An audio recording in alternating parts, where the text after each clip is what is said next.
Georgia Republican Congressman Buddy Carter sits on the House Energy Committee. He joins me now. I'm just wondering, Congressman, don't you think he should be announcing any new regs here if it concerns U.S. fossil fuel producers?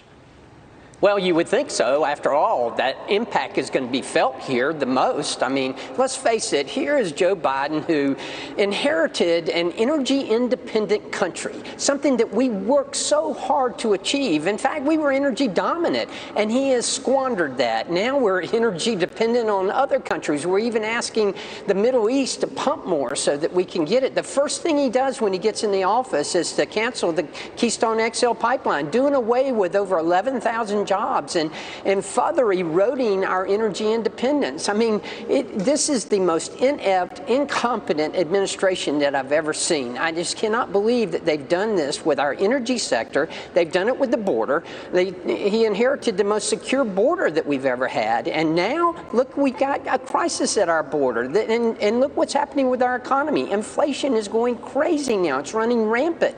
All of these things, crime in our cities. I mean, it's almost as if they are attempting to do this and trying to do this. I mean, let me tell you, Murphy's Law is applicable to this administration without any question. Well, he seems to be leapfrogging science. They always say follow the science. They're kind of leapfrogging the science, going to an age we may get there. God willing, you know, eventually we'll be able to phase out of fossil fuels and just depend on solar or whatever we happen to invent. But we're not there yet. And in the meantime, more electric cars cause more demands on our electrical grids, and they have less resources for fuel than they used to have because of what the Biden administration is doing. So where does that lead us?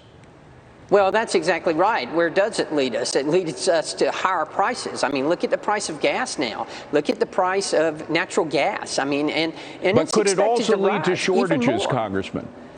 Absolutely, and the shortages will lead to higher prices as well. And, you know, again, here we are asking the Middle East to pump more oil.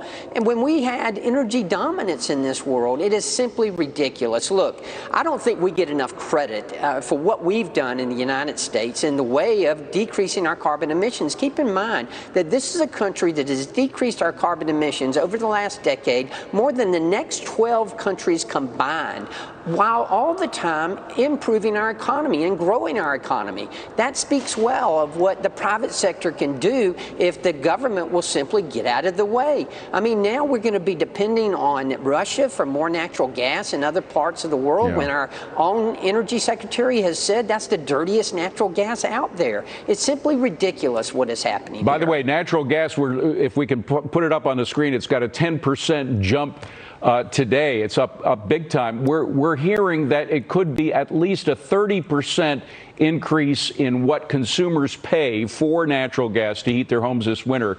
30% to 50%, I'm hearing in the long side. What are you hearing?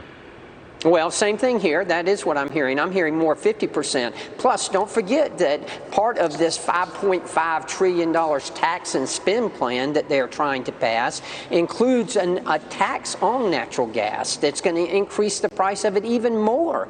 So, you know, it's as if they are attempting to create this crisis, and they are certainly doing a good job by what they're doing right now to create just what we are experiencing. That is an energy crisis. And who's going to impact the most? It's going to impact the working class, the middle class. That's who it's going to impact most. The upper class, they can afford this and they'll absorb it.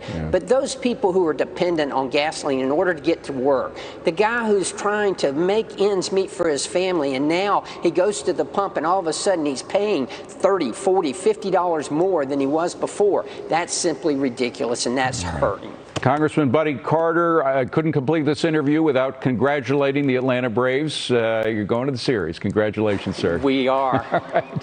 Thanks for being here. Appreciate it. Well, a new Gallup poll showing President